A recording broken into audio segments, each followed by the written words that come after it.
Hi. Let me turn off these nature sounds that I like so much. Ah, well, yeah. Oh, I didn't realize this when I put this on. This is the color of hell. Didn't my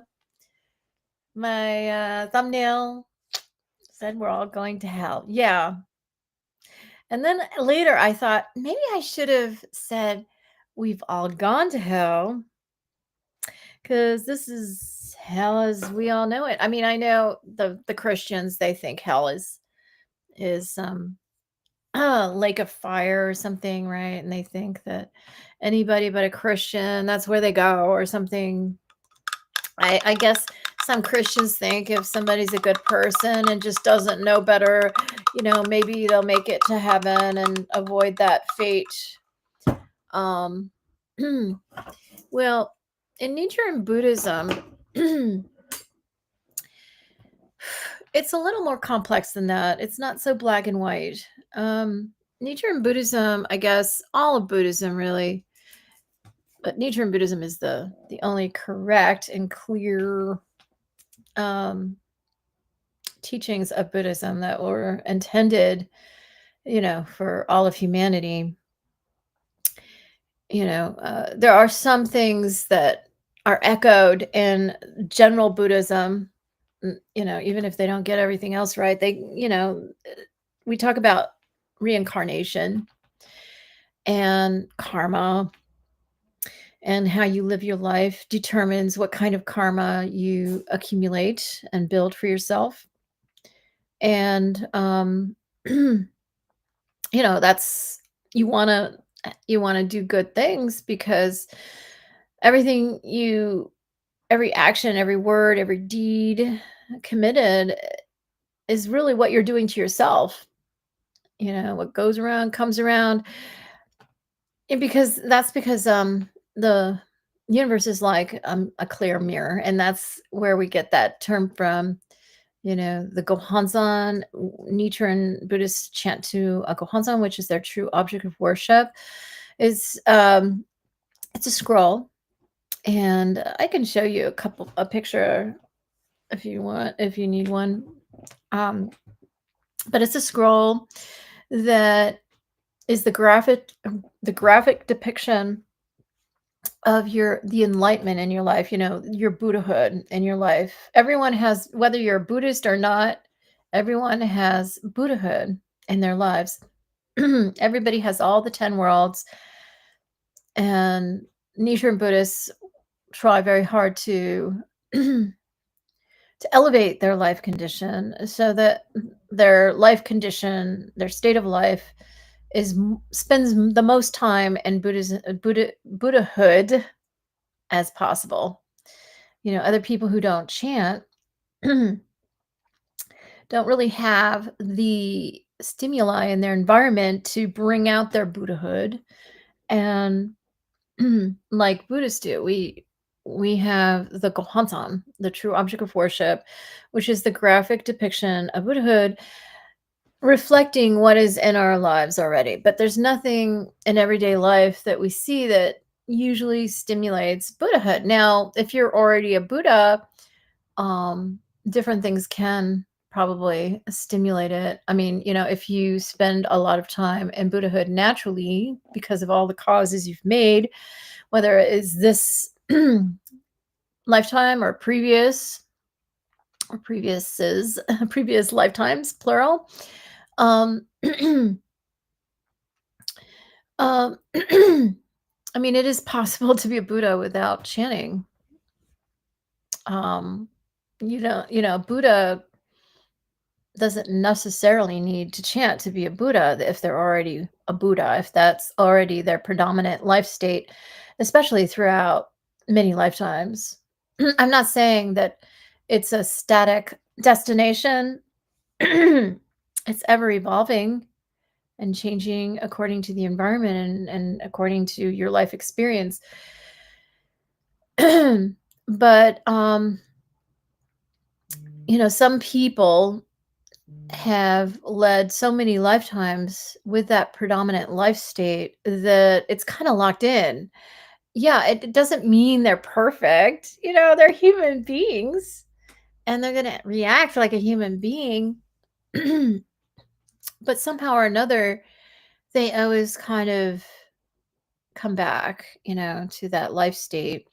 Maybe they'll spend a lot of time in hell like I have, but they'll find that, I always talk about that escape route, the the shortcut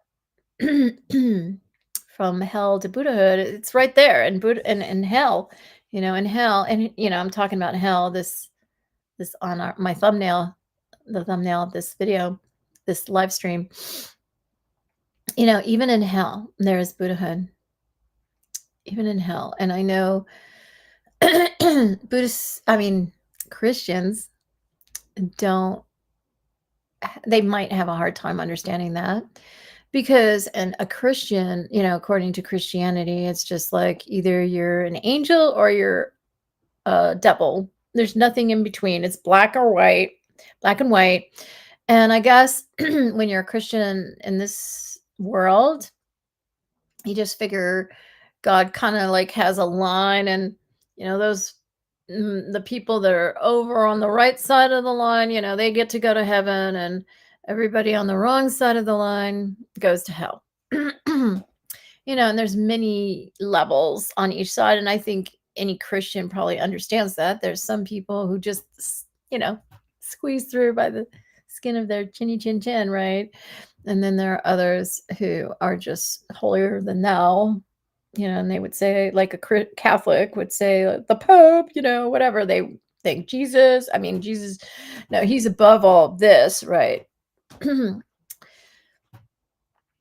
Yeah.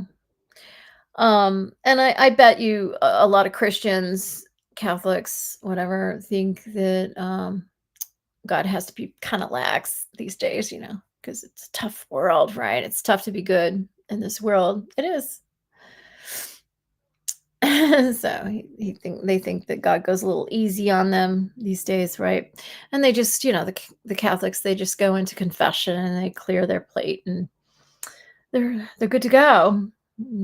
All those mobsters, they can go kill another person and go back to confession, wipe it clean, and they're good with God, right?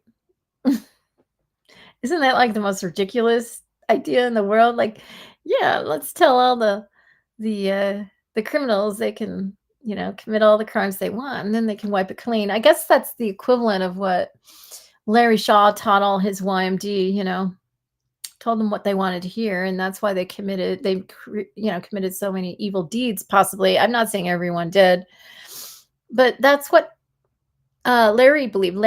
I'm talking about Larry, the doctor of delusion. I talk about him frequently. He's not the genetic father of Vanessa Shaw. He just happens to be the father on her birth certificate. And there are other fathers. She has more than one father. And I am the genetic mother. Now, Susan DeMonte, who formerly, well, she was Shaw when they were married. I'm talking about Vanessa's mother. She really is truly her mother. I'm not trying to negate that. I just happen to be the genetic mother because of my bloodlines. And I know that Vanessa Shaw looks a lot like her mother because that was planned. They they've had genetic engineering in existence for a long time. They can pick everything. They can pick eye color. I know that's supposed to be something that happens in the future, but it's here now. They pick everything, and they made sure she had kind of like a similar nose or something, as her mother. They asked Larry, "Would you like her to have a nose similar to Susan's?" And he said, "Yes, that would be good." He didn't want her to look like me. I wasn't good enough. He had to improve on me. I wasn't up to par. Even though I was the first all-American Fortune baby born in the United States in 1965. Vanessa was not the first. She's like the second, born in 1976. Pretty long, big gap there. Pretty big gap there. Yeah, that's 11 years. 65, 76. Almost 11 years. It's really like 10 and some change. Hmm. Um, so, In Nichiren Buddhism, you know, if you don't like your life, you're supposed to know how to change it. And I'm sure that's what all the Nichiren Buddhists are telling Claire. Claire, you don't like your life? Change it. I wish it was so simple for me. I can't chant to the Gohonzon like other people because if I do, I negate myself. And that is because my ancient name is the same as the title of the Lotus Sutra in an ancient space language. Myoho Renge Kyo is my ancient name. And, how do I know that? Am I just making it up? No, I was told. And it was explained to me when I was a young child, and it was proven to me. And it has, but I have a hard time believing it because, Nichiren Daishonin chanted, for goodness sake. That's the supposed founder of Nichiren Buddhism. He arrived on the scene about 750 plus years ago in Japan. He's the first person to have publicly chanted the words that Nichiren Buddhists chant. It's basically a Sanskrit term of endearment, Nam, placed in front of the title of the Lotus Sutra in an ancient space language that predates the Earth, Myoho Renge Kyo. And basically, when people chant those words, they are saying to the universe, I am devoted to, it means a lot of things. I mean, it has many layers of meaning, but basically, they are saying, I am devoted to the Lotus Sutra. And I am devoted to the mystic law of cause and effect through sound. That's what each of those words mean when put together. Um, but it's also the Lotus Sutra. It just like when you say somebody's name, like I'm Claire. When you say the name Claire, you conjure me up in your brain. Myoho Renge Kyo, to the universe, to the Buddhist gods throughout the universe. When you say, put the Nam in front of Myoho Renge Kyo, that that brings all the protections, let's just say, to you, and everything that you want to put into motion, you are assisted and it is put into motion. And sometimes it takes longer than you expect, or sometimes it can happen faster than you expect. Depends on every condition of everything involved. And that's what happens when you chant to the Gohonzon, the true object of worship in Nichiren Buddhism. But with me, and this really, just so you understand, this is a very powerful practice, so powerful that I can't do it, because when I place a Nam in front of those words I mentioned, which are the title of the Lotus Sutra, and I'll say them right now, Myoho Renge Kyo, I tell, it's like a computer. It's like we're in a computer software, a computer game. It's like a virtual reality. And what that does is it tells, by chanting those words, I tell that, the computer, let's just put it that way, that I am not that person after all. Because I guess the computer deduces that if I am devoted to Myoho Renge Kyo, I can't be Myoho Renge Kyo. And so I'm negated. Believe me, if it didn't happen that way, I would have no, I mean, I'd get the same results of anyone chanting to the Gohonzon. But what happens is, it's not like nothing happens. It's like my worst nightmare happens. 1994, it's complicated. I was married to Ron Goldman on the eve of the murders. It was my absentee boyfriend who was forced to call on the morning of the murders to tell him that I needed to break up with him to get engaged to Ron. See, I didn't know we had gotten married. I didn't know our friend was a bona fide rabbi. I thought it was just a pretend marriage ceremony between two platonic friends. Of course, I didn't know that I was being drugged, uh, unconscious, and raped, and Ron was involved in that, and that's why he bonded so deeply with me, because he had that experience. I didn't, because I didn't immediately remember it. It took me almost a decade to even remember that I knew him. And so he was begging me. He was begging to marry me, and I didn't understand why, because we were just friends as far as I knew. I mean, he wasn't in my life, but for a couple of months, a few months maybe.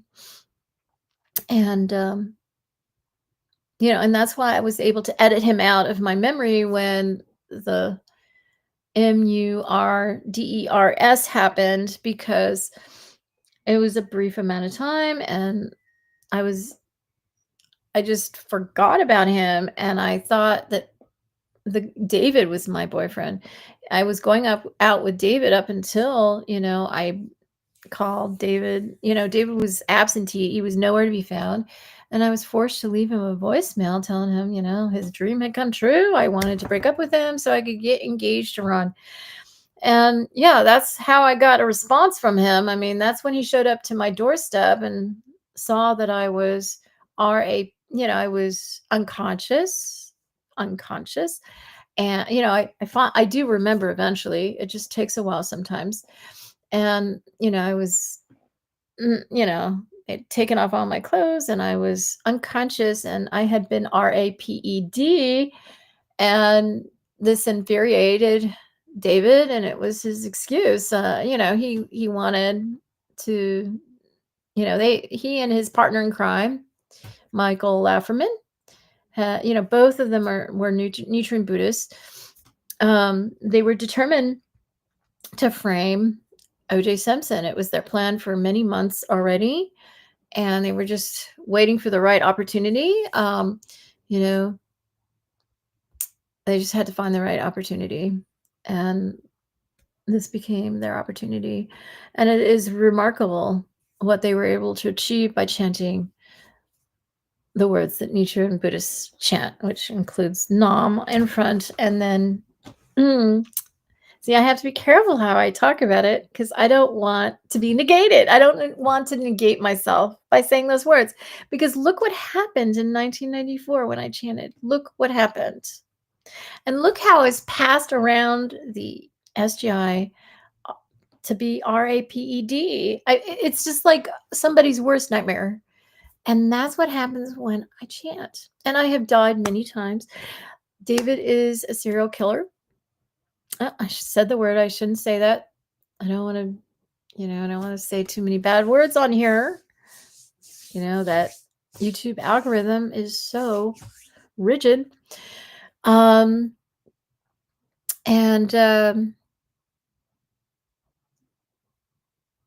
yeah, he of course, it's pretty well, I guess there are a lot of serial KILLERS that have families and everything, but they kind of isolate probably from their families. I mean, I know there are some husbands that go out and have a double life, like my father was one of those.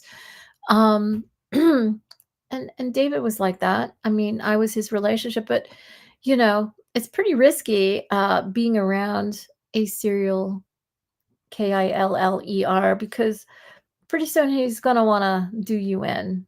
And he did. He did me in more than once. And so did my father, by the way.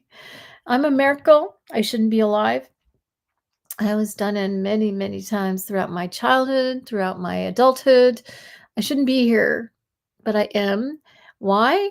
Because I have a mission here that nobody else has, and nobody else can do it. I mean, that's reality.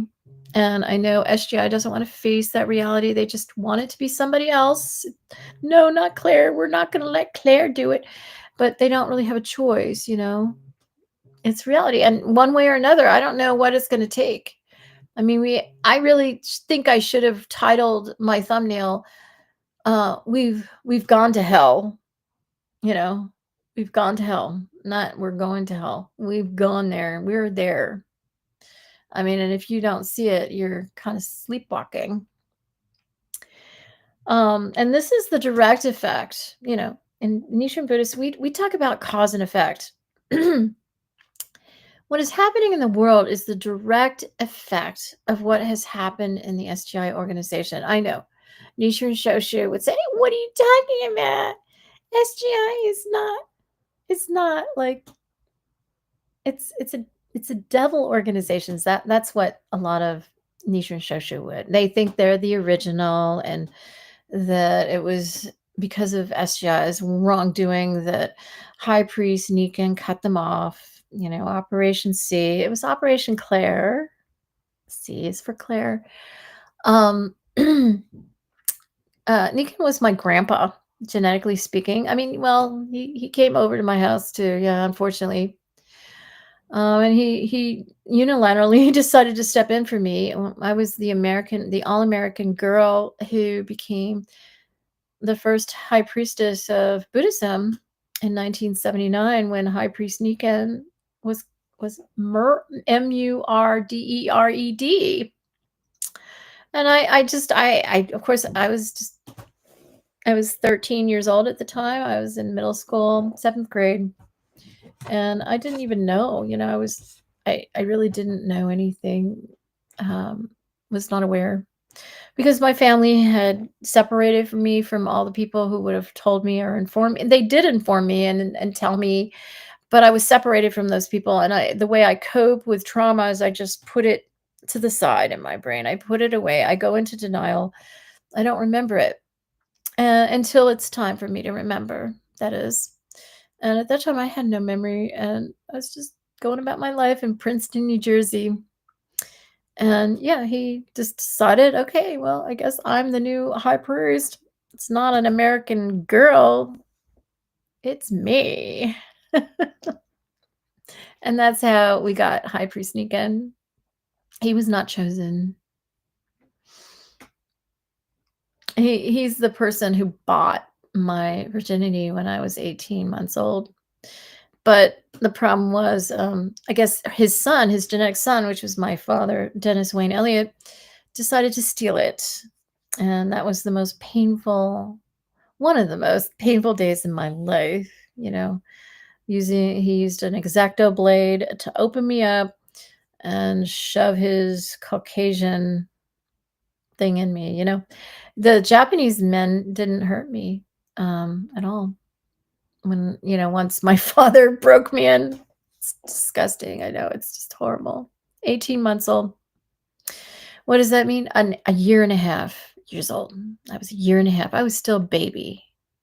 And I didn't start walking until like maybe I wasn't walking at age 1 year. I had very loose ligaments. I was talking clearly in my first language of Japanese at age 6 months. But yeah, it took me a while to walk because I had really loose ligaments, and I think, yeah, I was definitely talking before I was walking. Um, uh, but I was barely walking when this happened, 18 months old.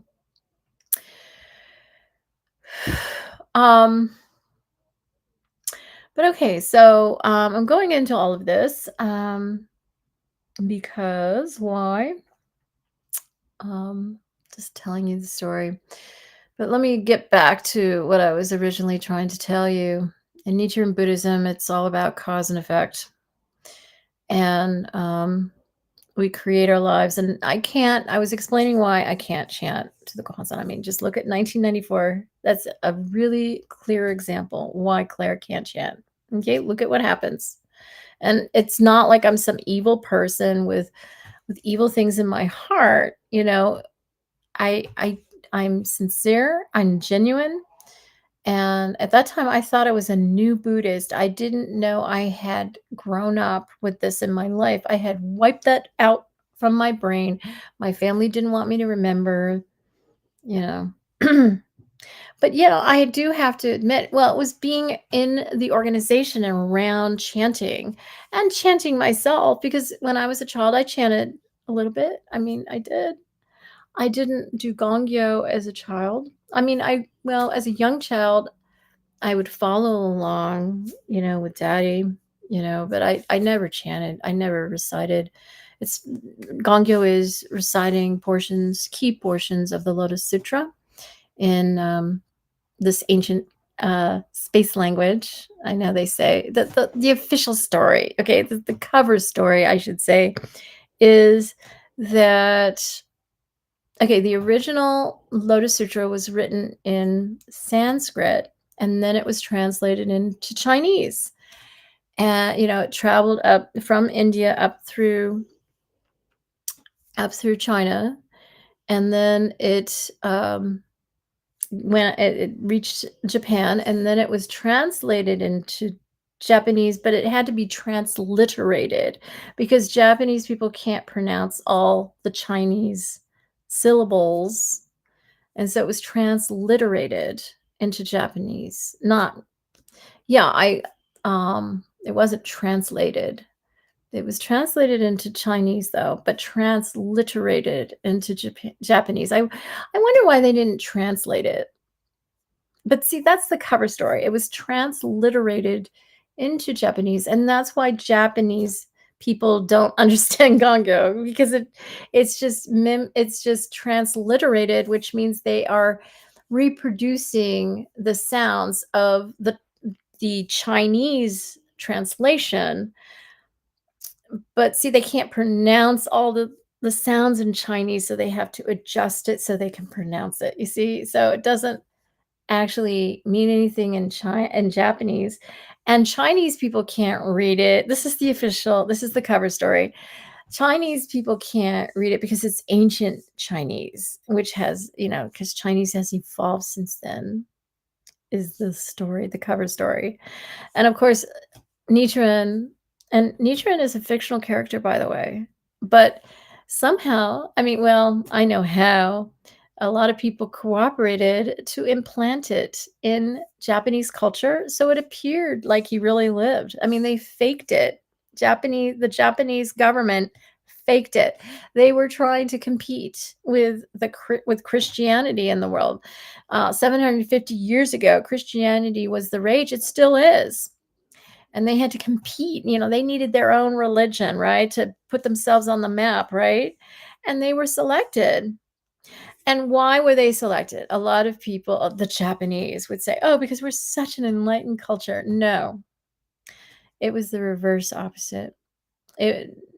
Japan was an authoritarian called an ancient authoritarian culture, and so is China, but we're talking Japan. Japan was the new kid on the block. That's where Nichiren Buddhism, that was the last stop of Nichiren Buddhism, really. And it was just all planned. It was planned for it to go up there, and Japan had this fate because Japanese culture. There's a lot of arrogance in Japanese culture that isn't in Chinese culture. I mean, the Japanese, I've known Japanese people who are just, I I can't say that it's really that way as much now. Maybe it is, but I just remember in the 90s, lots of remarks about, "Oh, I'm not Chinese, I'm Japanese." No, I would never, the Chinese, they look down on the Chinese like they're peasants. The Japanese really think they're so evolved, but that's a red flag. Anyone who thinks they're so evolved and is so arrogant as to think that probably isn't, and has a lot to learn. And we Americans are pretty arrogant too. I'm not saying they're the only ones arrogant in the world. We're probably more arrogant in some ways. But yeah, that's a delusion, when you're so arrogant. And that's like learning and realization, talking about the 10 worlds. That's where everybody gets stuck. Learning and realization, all these people, they think they're so smart and so learned, scholars, scientists, um, doctors of delusion. They just think they're all that, right? And they're actually really they don't realize what what fools they are, they couldn't have it like they have it like the reverse of what it really is, but they just think, they've achieved so much and that this is what enlightenment is. No, no, enlightenment is far more advanced than just knowledge and just realizing things for yourself. Yes, I have a lot of realizations and I really enjoy learning, but enlightenment is far more simple. It's far simpler and it's like a child. That is enlightenment. It's that joy of a child. Just, yeah, that's what it is. And that's why the Dragon Girl of the Lotus Sutra was the first one to achieve enlightenment. She's the star of the Lotus Sutra. That's supposed to be me. I mean, I was 8 years old when I created, founded, I did all the work to found the SGI in my living room in Old Greenwich, Connecticut in 1974. And I didn't get any credit for that. Others took credit, still took credit for all my writings, just took everything and made my genetic father the SGI president. Of course, he's involved, of course. But I did all the work behind the scenes but I was the president. I was the original president. And then everybody nominated Daisaku Ikeda on the island of Guam. And and by default, I became the other SGI president. But my genetic father, SGI President Daisaku Ikeda, or Ikeda Sensei, as he preferred to be called towards the end of his life, he passed away on November 15th, 2023. Thus, I am the only living SGI president. And I've lived in obscurity my whole life. It was the doctor of delusion, Larry Shaw, who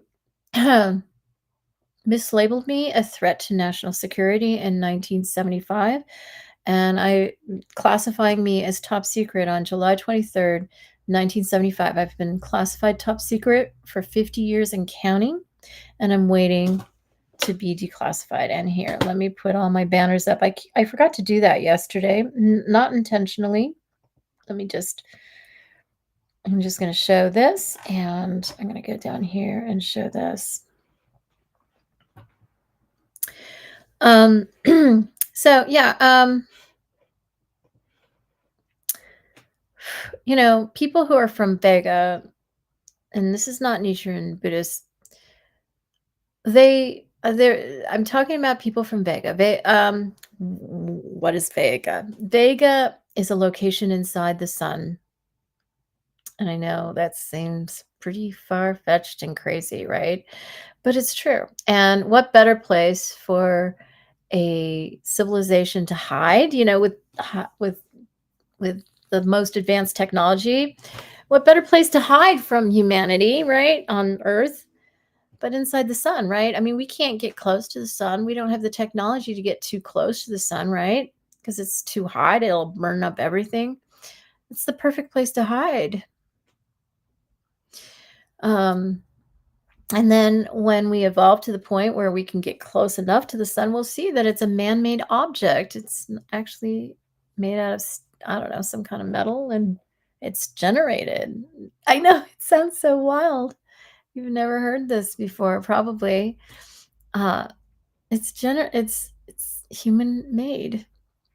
Well, yeah, and they're humans there. They're not aliens. I mean, technically, they're in another location outside of Earth, but they're not, they look like you and me. And it's a physical location. It's actually it's where the place we refer to as heaven. It's not a spiritual realm. It's a physical location. And when you die, you have a body. You're never, there's no such thing as a spirit without a body. A spirit always has a home. Unlike here on Earth, human beings are homeless, but spirits are never homeless. And yeah, they might leave their home base, their body, and have fun or whatever, travel the universe, but they come back, and they come back to their body. There's always a body somewhere There's no such thing as a homeless spirit, which technically, this is what Jose Toda, who was me in my past life, this is what he used to say. There were no such thing as ghosts. Yeah, there's no such thing as a homeless spirit. But yeah, in Vega, people who die, they love to have fun. It's like a computer game they get to play and haunt houses where they used to live. That's what it is. I mean, that's the way it happens. It's a computer game. They go into a computer room. Some of them, it depends on your karma, what happens to you when you die. But a lot of people, they get to be in that computer room and they get to like see all their loved ones and what they do. Maybe everybody does it. I don't know. It just depends. When I die, every time I die, I'm always like talking to somebody, being told the latest, figuring out the next step. I'm not, because I never die.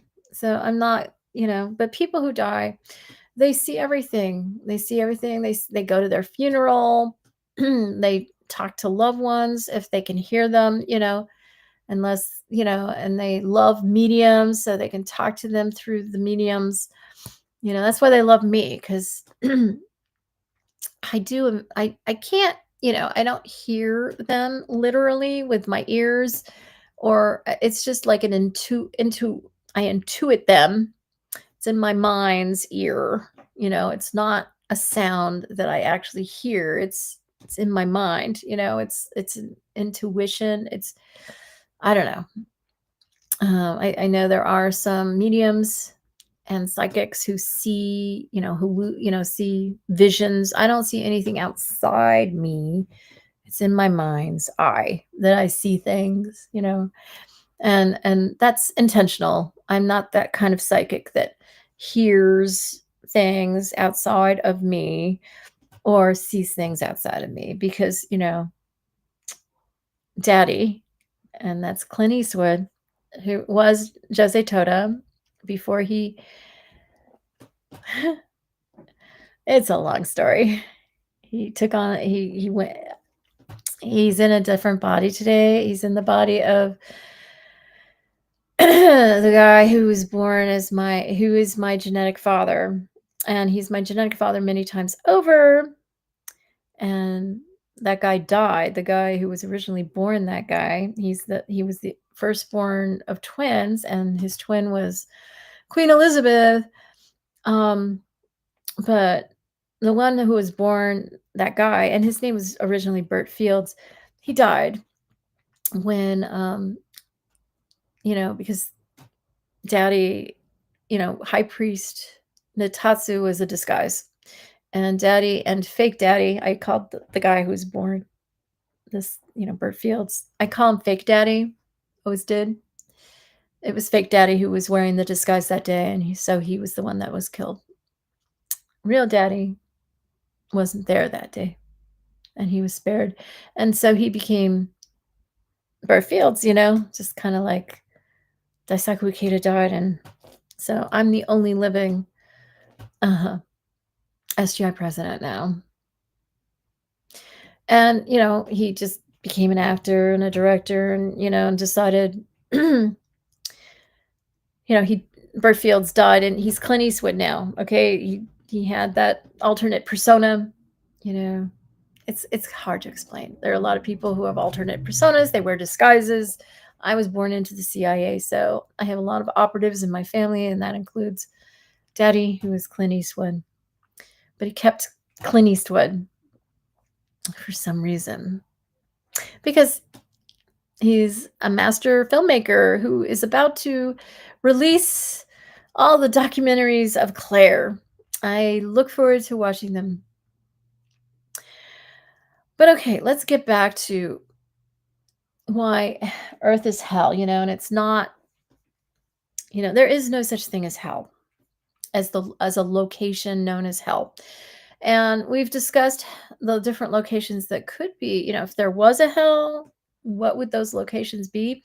And, I've always said, and this is something I think that goes back to my childhood, we always said that Los Angeles would probably be hell if there was an actual location. and it would be on Earth because in Vega, this other civilization that we refer to as heaven, that is actually a physical location inside the sun. Everybody in heaven in Vega considers Earth like hell. It's hell. I mean, we're born here. We don't know anything else. This is just normal for us. But to them, it's hell. The whole Earth, our whole culture. And yeah, there are certain bad or worse sections than others, you know, and they wouldn't be the sections you would think, You'd think, "Oh, yeah, you wouldn't, people in Africa dying of hunger." Yeah, but at least I at least in pure cultures like that, people aren't there's a lot of purity and innocence there that we no longer have in our culture. So, it's not altogether as defiled a culture as ours is. I know there are people who violate innocent tribal people everywhere throughout the globe, and they die of starvation, and people just randomly kill them, and it's but our culture is like so delusional that it's almost worse here. Yeah, we have a lot of perks, sure, but it's almost worse here than like in Africa or, any third world country. I'm just using that one as an example. They're blameless. They're innocent. You want to be innocent. You want to be blameless when you die. Believe me, you don't want to be guilty. So in Nichiren Buddhism, as I said, there are 10 worlds, and the lowest world is hell. It's the world of suffering and torment and I'm very familiar with that world in my heart, in my life. Um, but this world is really resembling that state, is really taking on that life state more and more as time goes on. And um cause and effect is severe. And the SGI, I was mentioning the SGI and how Nichiren Shoshu would say, "Oh no, SGI is not. That is a devil organization." That's what the Nichiren Shoshu people would say.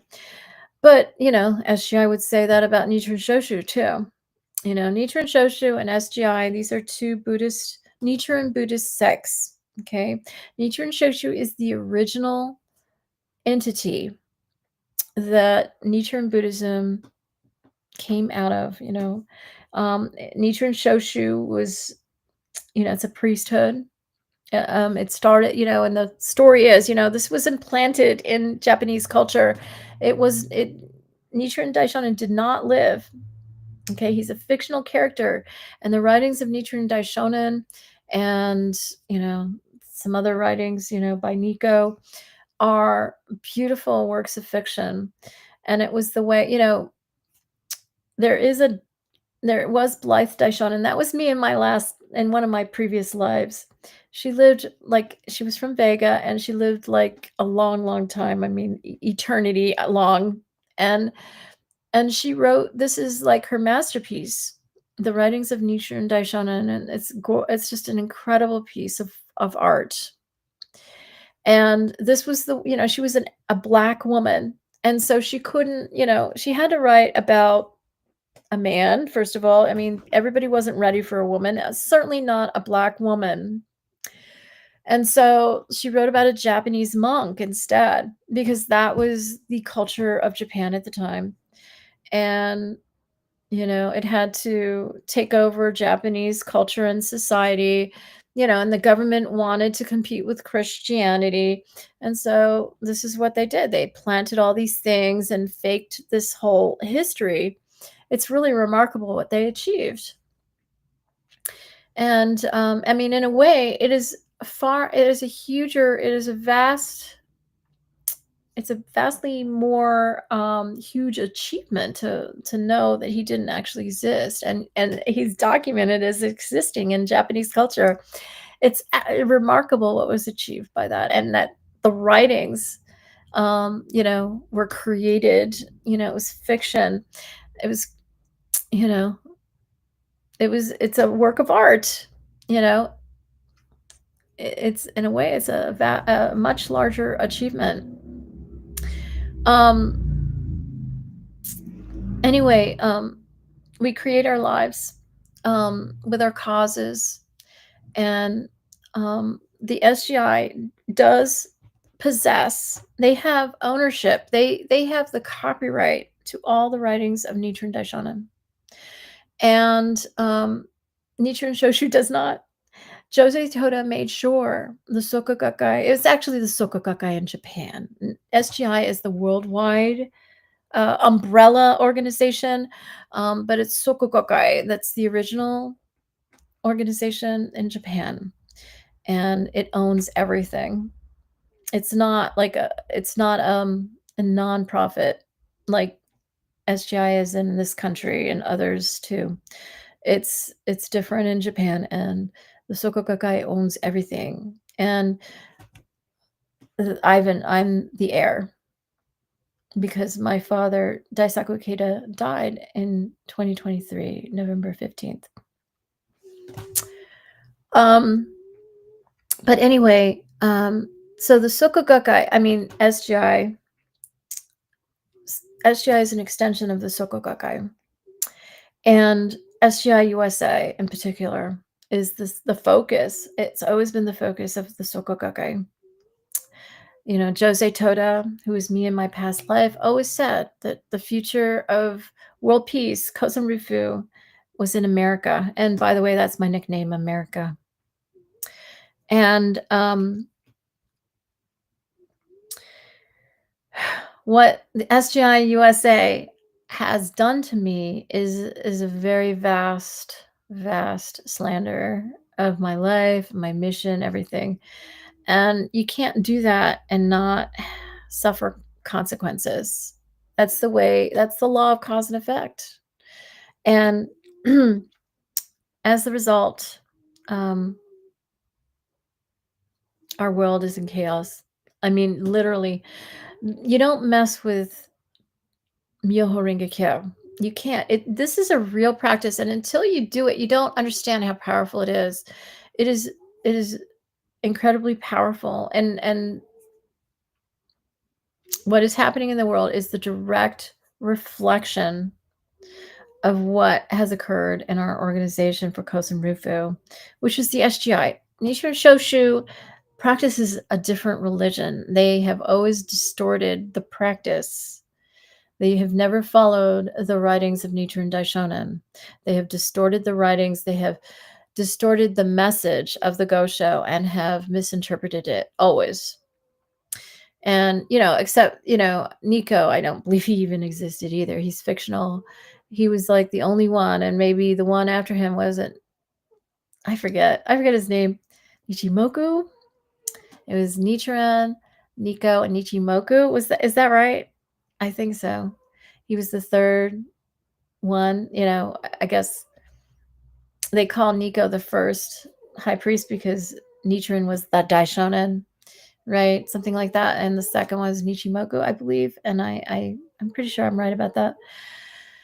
It's been a while since I've thought about that name.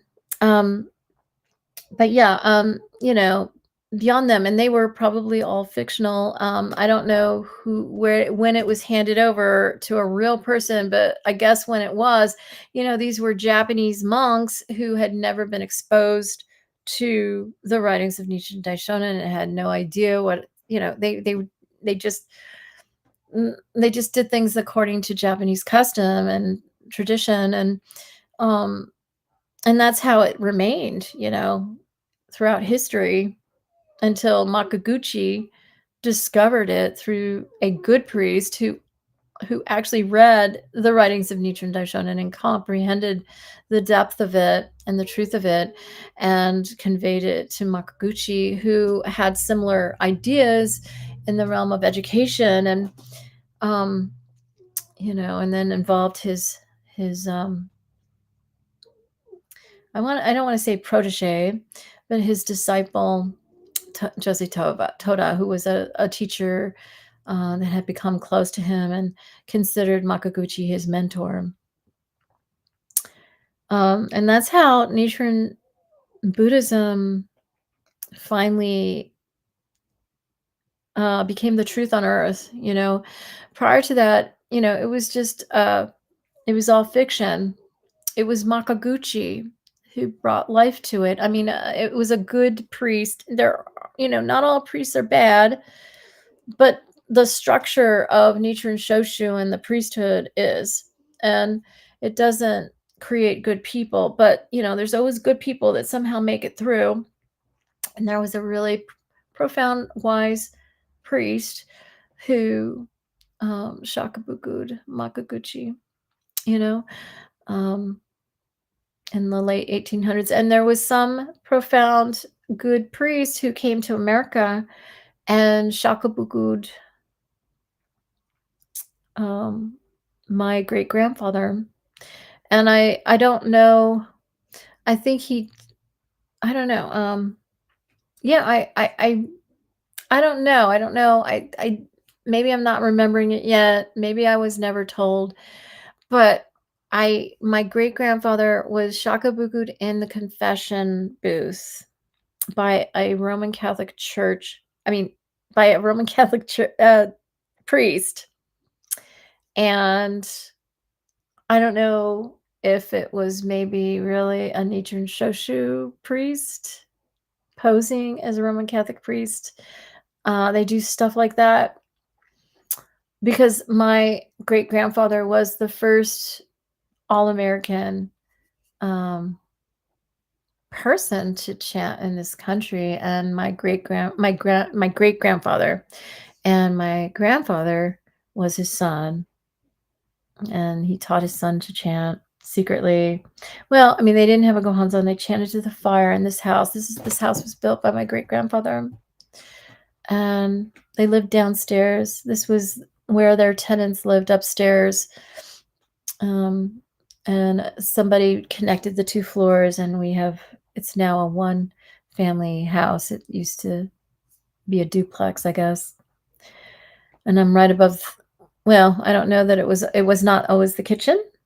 It's a long story, but used to be just one fireplace, and there were a lot of changes made over the years. But okay, this country and the state of our world is a direct reflection of what happened in the SGI. I know Nichiren Shoshu doesn't want to believe that, but it's true because the true teachings are owned by the SGI. And whether you believe it or not, President Ikeda was a profoundly good man who was Buddha, okay? And guess what? There were 2 Daisaku Ikedas. I know, it gets so freaky.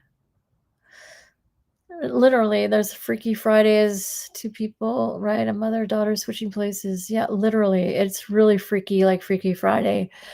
There were 2 Daisaku Ikedas. One was the Buddhist leader, president of the SGI, and the other was the guy born as Daisaku Ikeda. And the guy born Daisaku Ikeda was not a good guy. The guy who was the leader of the SGI was a good guy. And that might have created the confusion that some people have, to think that Daisaku Ikeda wasn't a good guy. Maybe it was the other guy they saw and witnessed or whatever. Daisaku Ikeda, the SGI president, the true president, was a good guy, and he was me when I was 8 years old. I was inside that body. I don't know. I mean, was I put into? I don't know. I don't believe. No, there were 2 Daisaku Ikedas, so I was not put into the embryo. That's a possibility. They can do that in Vega. I was just created as a twin. I was his twin, his identical clone, whatever you want to say. and everybody thought we were one person, but there were 2 of us, and I was the 8-year-old girl put in that body, and I became the well-known SGI president. And I was a good person, and I was very wise in that body. You know, I can't really live up to that. In that life, I had a lot of support and a lot of money, and I don't have any of that stuff anymore. So, it's very different. I'm me. This is me. Me without any of the frills, without any of the polish, without anything. Just plain old me. And, I don't have any help, nothing, no support, nothing. I mean, I've got people behind the scenes protecting me indirectly, helping forward my legal case and getting me declassified behind the scenes, but I have no contact with these people. I have no idea what's happening. Sometimes I receive I'm telepathic. Okay, that's how they communicate with me. But I don't hear their voice. So it's like it's a vagueness. There's a lot of vagueness to the information I receive. I don't really know if I'm receiving a message or not. I just realize things. I just know things. I don't know how I know them or realize them. And then sometimes I do realize, oh, somebody, I could tell who told me and why and what they did. Many times people chant and tell me things when they're chanting, and but other times I just don't know why I know things.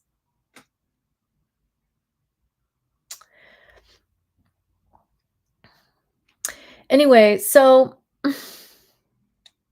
I'm about to be declassified. I don't know when, it's not up to, I mean, Donald Trump, he's trying to bury these Epstein files. I really, with the release of the Epstein files, I will be declassified.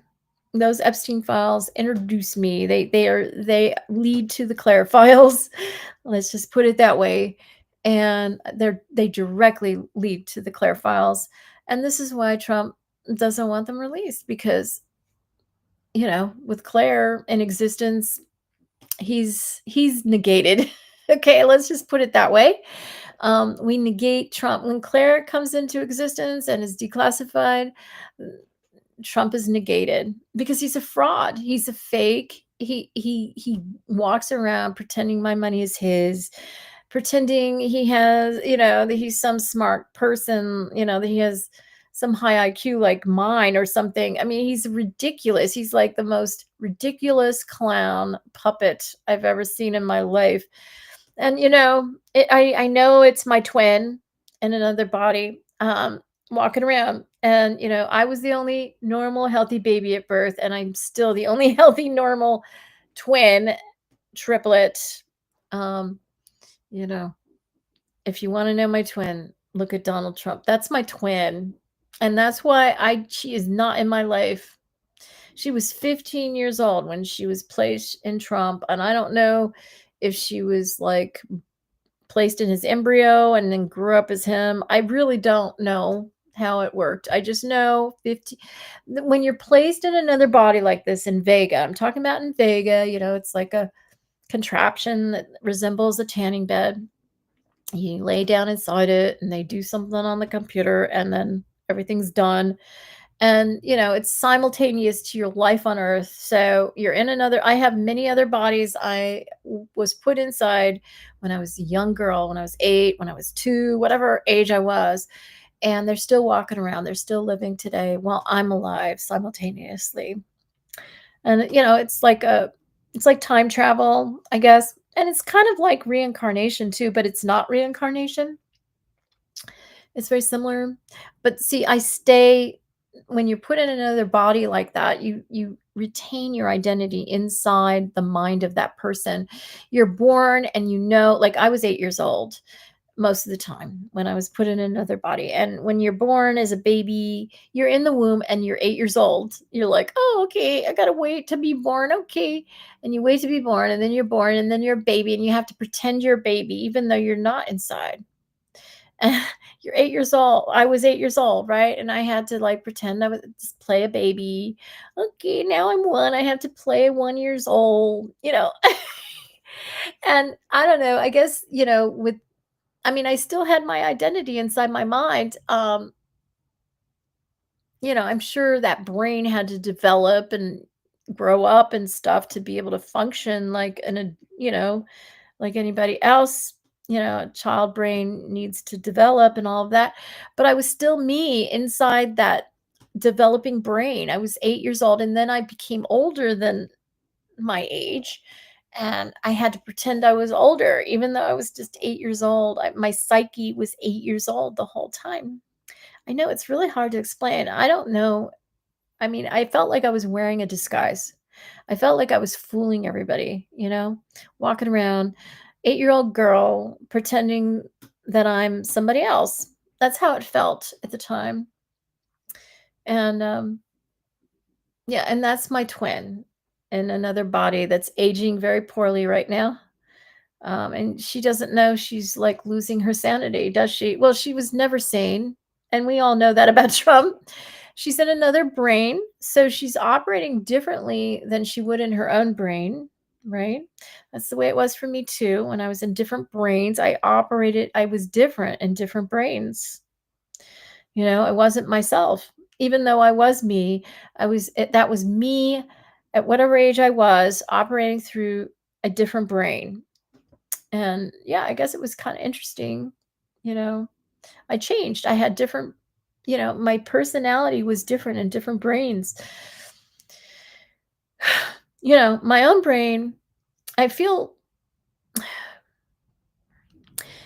it's hard to explain, but my brain is, and this has been explained to me, and this is how I know this. It's hard for me to believe, honestly.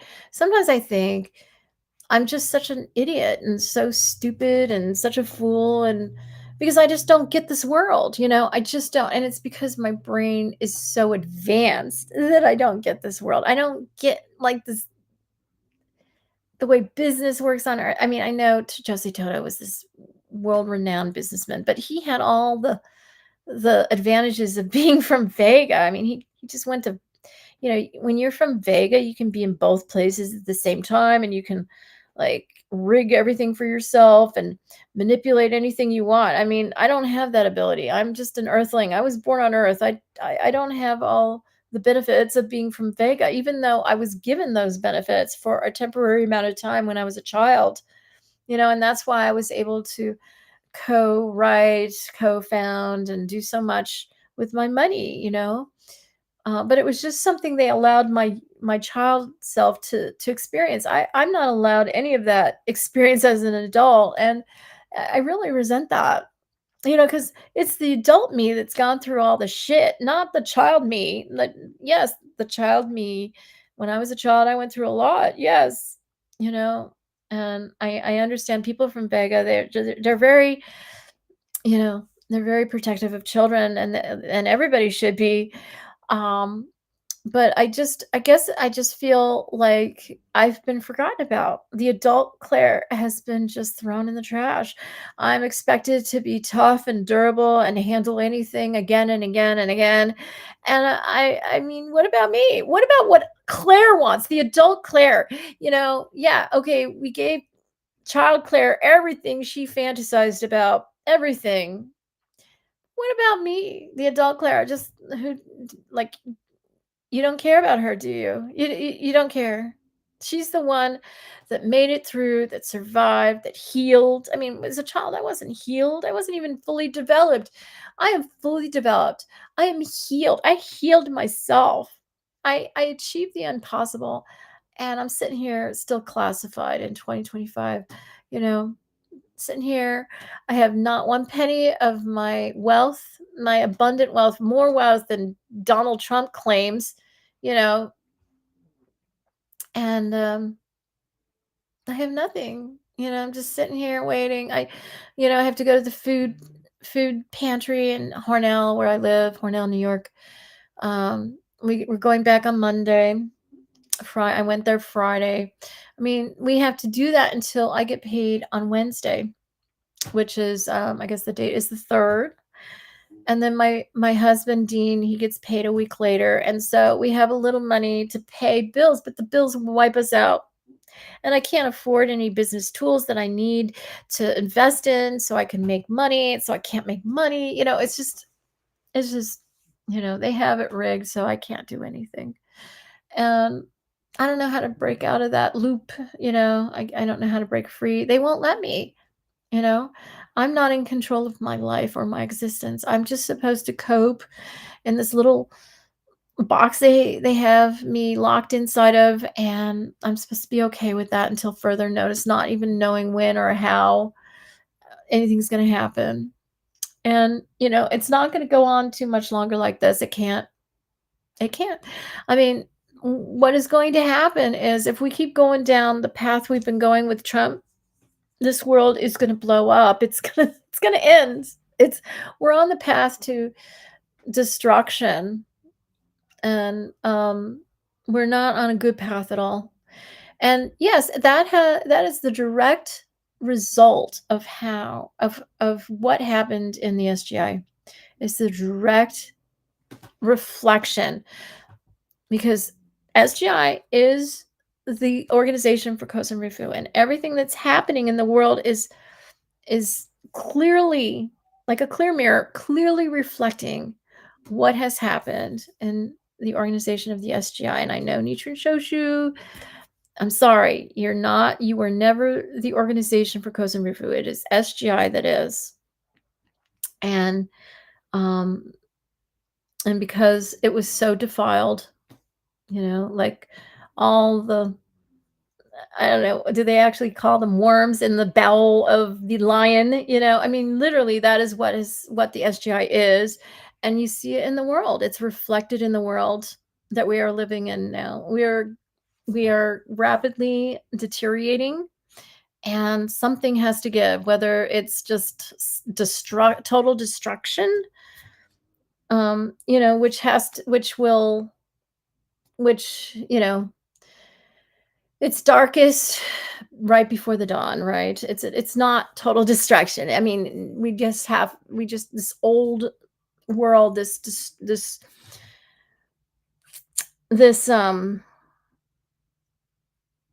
chaos, this corruption. It needs to transform. It needs to get out of the way so that the truth can emerge. And take control. That's what happens. That's the process. And I keep waiting, for the I don't see it happening. I just see us I see total destruction, and anything will be better than that, and that's why it has to happen, so that it finally can be better. And but I it's getting worse and worse, and I just I don't know, I don't wanna see total destruction. I don't think anyone does, and, um, I keep waiting, I mean, I was promised. I wouldn't be here if I didn't have something to do, something important to do. I'm not some loser that's making all this up, or, I'm not some crazy loony or some nut job, whatever you wanna call me. I'm not any of those things. I'm somebody who has a highly, like, the rarest of rare lives that shouldn't be here, that achieve the impossible. And this is why our government, the US government doesn't want to declassify me. That was the deal. They signed a contract, but they signed the contract never dreaming that I would survive what I have survived, and never dreaming that I would ever achieve what I have achieved. And now they're reneging on the deal. They're breaking the contract. They're supposed to declassify me now. And without declassifying me, it's total destruction. I mean, it is rigged. We are rigged to total destruction will happen if they don't declassify me. And I see it happening right now. And I'm sad. I don't want total destruction. We can do a 180. We can turn this around now. We don't have to, but maybe there's no other way. Got to get all that shit out of the way before we can have a good world. In Vega, I talk about Vega, they have achieved Kozen a long, long time ago. Kozen is possible. That's what Nichiren Buddhists call world peace. And basically, what it consists of: one third of the population, the world population, chanting, one third not chanting, but being supportive of Nichiren Buddhism and in every way, and then one third of the world being neutral. You know, Kozen Rufu, world peace, doesn't mean everybody's a Nichiren Buddhist. It just means that people do not um, destroy Kozen Rufu, destroy the peace in the land, obstruct Kozen Rufu, It'll be such a relief to not have that when, on earth as it is in heaven. I'm committed to that, and I think it's about to happen, but it's not going to happen like the way you would think it would happen. It's Everything's going to get so bad, and then finally we can have the world peace the Kozen Rifu, Nichiren Buddhists dream of, and everybody wants world peace. It's just in Nichiren Buddhism, it's a specific way that world peace happens. It's one person at a time, through their elevated life condition, and that affects everyone around them and everything around them. And one person at a time, that's world peace. It's more specific in Nichiren Buddhism, but it's the same thing. It's world peace, peace on earth that every human wants. I mean, I don't know that every human wants it. I don't think Trump wants it. He just wants total domination. And I can't believe he thinks that's world peace. What a joke. And this is the person we put in the White House, and this is the person everybody thinks is fit to be president. But nobody thinks I'm fit to be declassified. Nobody thinks, I don't know. It's pretty sad. So I haven't shown anything. I had some other web pages that I have put together, with the news, the latest, and I haven't even gone to these web pages. I mean, I guess I could glance through them. I mean, I've been on for over an hour. I mean, this is a perfect time to pause. I mean, to conclude. But let me just kind of briefly go through these web pages since I took the time to bring them together here. Okay. That's not the one I wanted, really, but let me go over here. I'm going to switch it in a minute.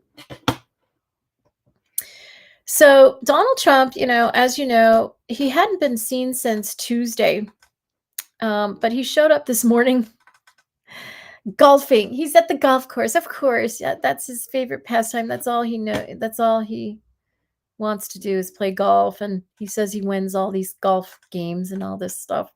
I'm sure people let him win. Donald Trump seen publicly for the first time amid viral death rumors. I was beginning to think that maybe he was dead. How's this showing up? Okay. I was really wondering if this was it. Oh my gosh. Because, I'm really thinking, and I said this yesterday, I really do think JD Vance is a double agent. And yeah, if something were to happen to Donald Trump, it would be President JD Vance. And, I don't like JD Vance at all, but I think he's a double agent. I think it's all an act. I mean, a long time ago, he was talking anti-Trump all the time. And then he changed his tune a certain number of years ago and convinced all the MAGA people that he was one of them. And, and then somebody got to Don Jr. and Don Jr. connected with him and loved him and convinced his father to make him his vice president.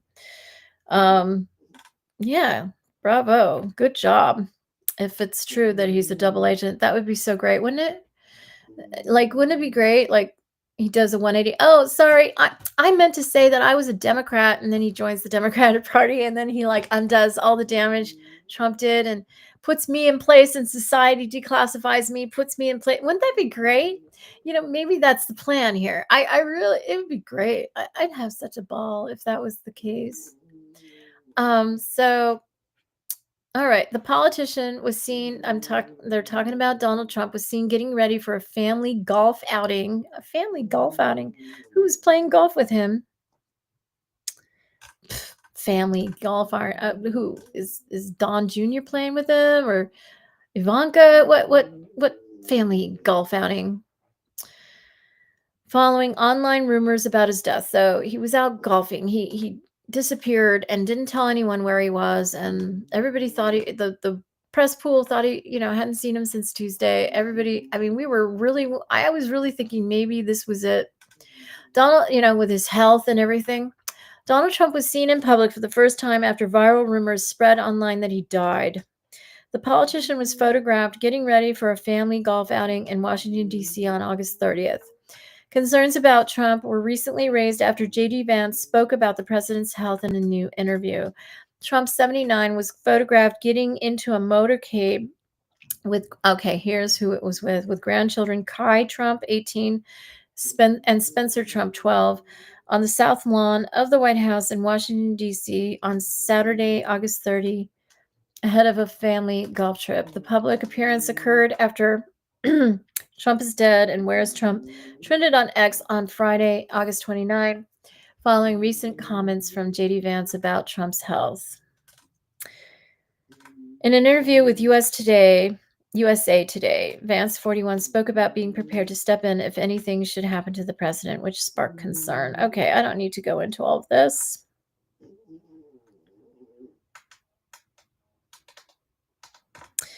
Yeah, all the bruising on his hands, and he's covering up his hands here so you can't see it. The swelling in his ankles, that runs in my family. I just want everyone to know. I mean, I just don't think that Donald Trump always had swelling in his ankles. I've had swollen feet and ankles since I was a teenager. I remember in high school looking down at my it was the summertime or springtime, when I was wearing flip-flops. I just remember being in biology class and looking down at my swollen feet. And I was a freshman. That's right. I was a freshman. I was 15 years old, maybe even 14. At the beginning of the year, I was 14. Yeah, well, at the beginning of school, I wouldn't have been wearing flip-flops. So I must have been 15 towards the end. It was when it was warm and I was wearing flip-flops. I wouldn't have worn flip-flops in September because it gets cooler in the Northeast. Boy, am I discovering that now too. I haven't experienced such a cold August for so many years. I mean, I don't remember it ever being this cool. August is a warm month, as I recall, in the Northeast. I mean, I lived in Connecticut, Massachusetts, New Jersey. I visited my grandma in this area. But I didn't usually visit her in August. I visited her in July. Usually one summer I stayed for the entire summer and maybe I experienced that and I just didn't remember. This August it's like fall around here in August. It's like summer is June and July and August is like September. I mean, I can't get over it. We're putting on the heaters now. It's the last few days of August, and we're putting on heaters in our house. You have to wear jackets out there. I mean, we can't believe it. I mean, it was really nice. It was nice and cool like the spring, um, earlier in the month, but it's getting really cold now. I mean, a little chilly right now, not totally cold yet. Um So, yeah, I just want you to know that, that runs in our family. I mean, this what is it called? I think that they're talking about it being, venous insufficiency, right? And I think that must be what I have. I mean, I've never been diagnosed because I've never had a problem. I mean, my grandma though, as she got older, it probably I think it got worse for her, and she always was elevating her feet. She almost had trunk-like ankles that got really bad at the end, but she never had heart trouble, never. Um, my mother always had to elevate her feet as well, always had swelling. When I go on long trips, I have to wear those compression socks, Otherwise, my whole leg can swell up, and I really worry about blood clots. My mother got blood clots, and she almost died a couple times, from, I guess, I don't know, but because I haven't been in her life for a long time, and now she's dead, but um, I'm assuming it must have been in her legs. She had some blood clots later on in life, towards the end, and she survived, and it was fine. But um, yeah, I always worry about that when I travel, and that's why I have to wear compression socks. I don't always wear them, but I should. And I always have to keep moving my legs. I have to make sure, I have to be really careful. It just runs in our family. It's not an indication of heart failure, at least not in my family. I did watch my mother-in-law go through heart failure. She had heart failure, and she started swelling up, yeah, big time. But it's like, when you have heart failure, your heart can't properly pump the blood in your body, and fluid accumulates at your extremities. But that wasn't the thing that was happening to my grandma or my mother or me. I do think it is what they say it is with Trump. It's venous insufficiency, but I've never been diagnosed. Neither was my grandmother or my mother. With Trump, however, I think he always has had heart issues. I do take blood pressure. My mother took blood pressure medicine. I'm talking about medicine, blood pressure medicine. My mother did, my grandma did, and I do.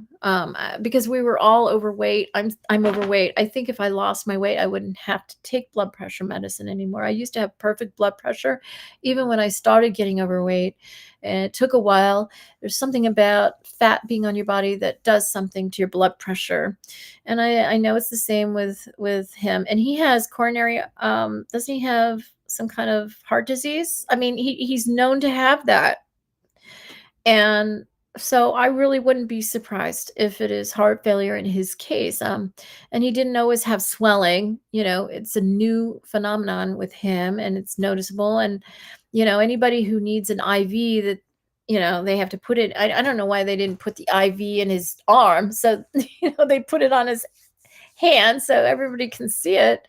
I don't know what that's about, but clearly, I mean, if you need an IV, you've got a serious problem. I mean, why do you need an IV, And of course, he's keeping everything secret, and he doesn't look good. He's not looking the greatest these days.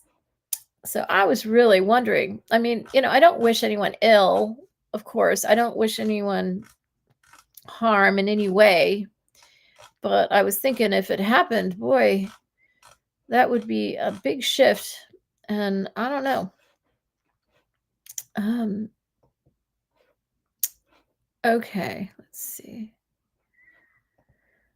Let's share this. I don't know what this is. Okay, this is really, really important. Representative Maxine Waters calls for using the 25th Amendment to find out what's wrong with Donald Trump. Yeah, that's perfect timing, Maxine.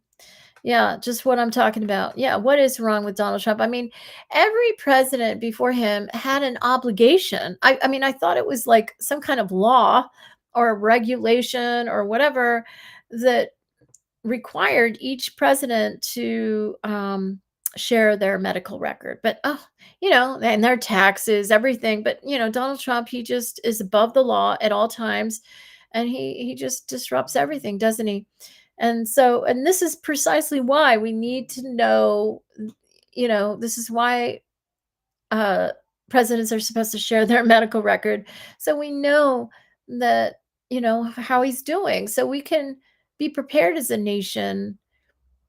you know and he's not sharing it. And what is wrong with him? We want to know. They're not telling us the truth. This venous insufficiency, I mean, that's nothing. Okay, that's what I'm putting my legs up right now. So because when I sit at my computer too long, I have swelling in my ankles and my feet. Okay, it doesn't really get up to my legs. That's only when it's like like I'm traveling for a long period of time. I have to I'm the kind of person that forgets how much time has gone by. I lose touch with time, and I'm so focused, and before I know it, oh my gosh, the way I can tell how much time has passed is how swollen my ankles and feet are. Okay, it's never been an issue. I mean, it's not like the most. It's not exactly comfortable. It I don't like the way they my ankles and feet look, um, but it hasn't caused me any problems. It's just I just know that it's not good for me, and, that's the way blood clots can happen, but other than that, it's not an indication of anything else. But with Trump, yeah, we need to know what's going on. We know it's not the same thing. He doesn't have what I have, even though that runs in our family. And he's also my genetic brother. My grandma, I think, is his genetic mother. But he didn't grow up in my family. My grandma didn't know him at all. I guess she died in 1982. I don't even know if she even knew of his existence. I'm sure she probably did because she was probably informed about him. But she wouldn't have. She doesn't know him, and he doesn't know her. He never knew her. So anyway, he just tries to pretend he's me, and he's not me. All right, so Representative Maxine Waters, Democrat, California, called for the 25th Amendment to the Constitution to be used against President Donald Trump on yesterday, suggesting he was unfit during a discussion about his removal of Lisa Cook from the Federal Reserve's Board of Governors. It's time to call for Article Amendment 25 of the Constitution of the United States of America to determine his unfitness, to determine that something's wrong with this president. And I would suggest that we move very aggressively to talk about the danger to this country and to our democracy and not play around with this, because this is absolutely one of the most destructive things that this president could do, she said during an appearance on MSNBC's The Weeknight. Trump removed Federal Reserve Governor Lisa Cook on Monday, alleging she misrepresented mortgage information. This stands to basically upend the entire economy. This is Maxine Waters speaking. This stands to really deal with what is going to happen to Wall Street, what is going to happen on Wall Street, what's going to happen with interest rates, what's going to happen with the president of the United States being able to make decisions that he will personally benefit from. Exactly. This is such a conflict of interest. And so the world, and certainly the United States, should be watching this very closely. As far as I'm concerned, we have to move very aggressively. It is not about lingering and trying to think that maybe the courts will help us, Waters said on MSNBC.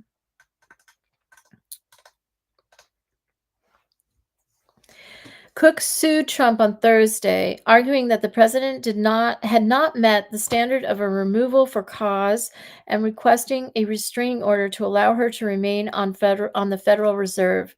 The case is likely headed to the Supreme Court and marks a major escalation in the growing clash between the White House and the Federal Reserve. MSNBC host Simon Sanders Townsend asked Representative Debbie Wasserman Schultz, Democrat, Florida, for her take after Waters called for the 25th Amendment during the panel discussion. I think it's jarring to hear Congresswoman Waters say it's time for the 25th Amendment. Who is this? What website is this? I hope it's not Fox. Oh, of course it's Fox. Oh, of course. Oh. See, all I had to do was read the article. I can tell Fox anywhere. Let me find it. I think it's jarring to hear Congressman Waters say it's time for the 25th Amendment. But I mean, presidents have been impeached for much less, Sanders said. That's correct. Yeah. What is she referring? What does she mean, though? But I mean, presidents have been impeached for much less. Okay, much less than what Trump has done. Yeah, that's how I agree with her. I think it's jarring to hear. Is she referring to Congresswoman Waters or to Trump? Because I agree that Trump has done far more then, you know, he's gone way beyond impeachment and hasn't been impeached. I mean, was impeached twice, but didn't get removed from office, but should have. Wasserman Schultz argued that Trump wanted to fire Federal Reserve Chair Jerome Powell. Quote, this is, I guess, Debbie Wasserman Schultz speaking. Donald Trump's real preference is to fire Jerome Powell, but he knows that that's a bridge too far. So what he's doing instead is he's taking a monkey wrench and he's going to go in and try to meddle with the component parts of the Federal Reserve by trying to fire Lisa Cook on something that was maintained in the court case today that she's not even being investigated for. By the way, the so-called fraud that she is accused of, she didn't even get preferred interest rates on any of the mortgages that she obtained, which demonstrates that she didn't break the law. It's preposterous, Wasserman Schultz said. Fox News Digital reached out to the White House for comment. Okay. Didn't get one, I guess. Yeah. Boy, he really tears into Maxine Waters, but she just makes a lot of sense to me. Thank you for calling to use the 25th Amendment. Thank you. I hope there aren't deaf ears, as usual, but there always is, unfortunately. All right. Well, on to this. Where is Donald Trump today? On the golf course, of course. I don't know if this is really worth going into. Okay, I guess this is his grandchildren. This is his grandson there. He has really cute grandchildren. It hasn't been they're probably all, this is what they do. They use my DNA to create, this is what they've been doing. They've been distributing my embryos and they're probably all my children. I know I'm nothing special, but I have really good genes and I create really adorable, smart kids. And yeah, that's probably, I mean, they don't take after Trump. No. It hasn't been a sleepy August on the White House beat, despite nearing the end of the summer and the annual congressional recess that usually slows the pace in the nation's capital. President Donald Trump made 26 public engagements this month, most recently a 3+ hour cabinet meeting Tuesday, where the president fielded questions on topics from Taylor Swift's engagement to global conflicts. So it was certainly unusual when, for 3 work days at the end of the month, Trump's public schedule went uncharacteristically dark. There were no events on his schedule on Wednesday, Thursday, or Friday, and it was announced that the president would spend his Labor Day weekend in Washington also with no public appearances scheduled. The conspicuous absence lighting conspiratorial corners of the internet and group chats ablaze with speculation about Trump's well-being. But on Saturday, he emerged reporters in a white polo, black pants, and signature red Make America Great Again hat on his way to his Virginia golf club. Grandchildren Kai Trump and Spencer Trump were also along for the ride. The White House press office often boasts of Trump as the most accessible president in history, tweaking his predecessor as they highlight his significant engagements with the press. As questions arose about the president's activities and whereabouts, a White House official said Friday he was holding standard policy and staff meetings. He also sat for an hour-long interview with the conservative publication Daily Caller. He's very much alive, Daily Caller White House correspondent Reagan Reese said in a post to social media previewing her interview, a nod to intense conjecture amid the very online set. During his first term, Trump, like his predecessors, took a summer vacation. He spent extended periods at his Bedminster, New Jersey club in the month of August, 14 days in 2017, 15 in 2018, 14 in 2019 when Jeffrey Epstein came up dead. He was right there. right nearby, and 7 in 2020 during the COVID pandemic. But the president has eschewed, eschewed, is that how you say it? A lengthier respite this time around. He has spent 6 weekends in Bedminster since Memorial Day, plus a weekend at his Scotland golf property and 15 visits to his Northern Virginia golf course, including Saturday while remaining at the White House. It shouldn't come as a surprise that the online rumor mill generated intrigue amid broader concerns from the public about presidential wellness. Trump, at 79, will be the oldest president in history at the end of his term, and President Joe Biden was racked with inquiries about his fitness for office, eventually prompting his withdrawal from his reelection campaign. Images of Trump's bruised hand prompted some speculation earlier this week, something the president's physician, Dr. Sean Barbabella, dismissed as minor soft tissue irritation from frequent handshaking and the use of aspirin. That's bullshit. Last month, the White House announced Trump had been diagnosed with chronic venous insufficiency after he was seen with swelling in his legs. Trump Barbabella, that's a mouthful, Barbabella, said at the time, remains in excellent health. Bullshit. Okay.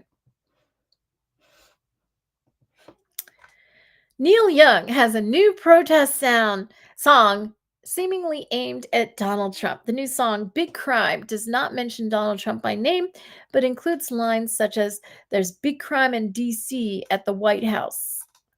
I would love to listen to it, but I think I will get in trouble if I do that. Do they have like the lyrics? Maybe they'll mention it. This is from Thursday. Neil Young, long one of the most outspoken figures in rock, launched a broadside against President Trump on Wednesday through a new song that decries fascists and includes the line, "There's big crime in D.C. at the White House." The new song, Big Crime, debuted at a tour stop in Chicago where Mr. Young performed with his latest band, the Chrome Hearts. Oh, that's a cool name. On Thursday, Mr. Young posted the song and its full lyrics on his website, Neil Young Archives. We'll look at that in a minute, where the 79-year-old rock icon sometimes publishes scathing commentary on politics, the music industry, and environmental issues. In classic Neil Young form, the song features pointed lyrics of protest against a raw, stomping rock beat, a style that Mr. Young has returned to numerous times in his career, such as in the Crosby, Stills, Nash and Young track Ohio in 1970 about the shooting deaths of 4 students at Kent State University and Rockin' in the Free World in 1989. The new song does not mention Mr. Trump by name, but its target is unmistakable. The song opens with the line, "No more great again." Don't want soldiers on our streets, and no more money to the fascists, the billionaires fascists, before returning to a harmonized refrain. "There's big crime in D.C. at the White House." Mr. Young has directly criticized Mr. Trump many times before. "If I talk about Donald J. Trump, I may be one of those returning to America who is barred or put in jail to sleep on a cement floor with an aluminum blanket," the singer, who was born in Canada, wrote on Neil Young Archives earlier this year. See, he's in Canada. He's safe. Today, Trump said his name deserves to be on Declaration of Independence. What? Oh, is this okay? I guess Neil Young wrote this in another post this week. Today, Trump said his name deserves to be on Declaration of Independence, Mr. Young wrote in another post this week. Independence from truth, I guess. Yeah, that's right. Good one. Good one, Neil Young. Mr. Trump has been open about being a fan of Mr. Young's music and has used Rockin' in the Free World, protest song against injustice, for his campaigns without the singer's permission. Mr. Trump first did it in 2015 when announcing his candidacy and rallies during the 2018 midterms. Mr. Young complained at the time that he could not stop it. Legally, he has the right to, Mr. Young wrote on his website. However, it goes against my wishes. After Trump used Rockin' in the Free World and another song, Devil's Sidewalk, in 2020, Mr. Young sued. Hmm. Accusing the campaign of copyright infringement for playing the tracks without a license. Mr. Young's complaint said he, in good conscience, cannot allow his music to be used as a theme song for a divisive, un-American campaign of ignorance and hate. Mr. Young dropped the suit after the 2020 election, which Mr. Trump lost. I guess he no longer used his music after that. Good. Oh. Mm. Let's look at his website while we're at it here. Neil Young Archives. Big crime. Yeah, he says download the audio here. It's free, but I don't want to get in trouble by playing it. I might get a strike. I'd love to listen to it right here, but you know how they are. No more great again. No, no more great again. There's big crime in DC at the White House. Don't need no fascist rules. Don't need no fascist schools. Don't want soldiers on our streets.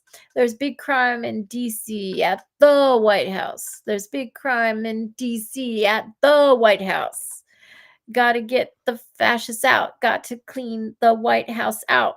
Don't want soldiers on our streets. There's big crime in DC at the White House. There's big crime in DC at the White House. No more great again. No, no, no more great again. I put an extra no in there. There's big crime in DC at the White House. There's big crime in DC at the White House. No more money to the fascists. The billionaire fascists. Time to block out the system. No more great again. No, no more great again. Time to block out the system. There's big crime in DC at the White House. There's big crime in DC at the White House. No more great again. No, no more great again. There's big crime in DC at the White House. There's big crime in DC at the White House. No more great again. No, no more great again. I'm going to like that song. I know I will.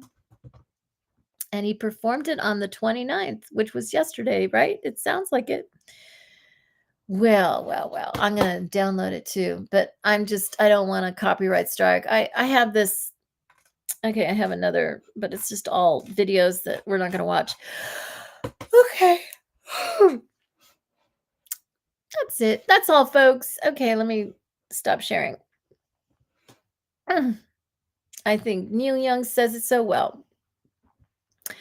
Well, please give me a thumbs up. You know I deserve it. And if you can handle the truth, please subscribe. I'd really appreciate it. It helps me get the word out, and it'll help me get declassified. So I appreciate it. If you have any questions, please put them in the chat. I don't see any chats, any comments. Feel free to ask me any questions, post them in the comments under the video when I post it in a moment. Thank you so much for watching. I really do appreciate those who come and see me every day. It really means a lot to me. Thank you.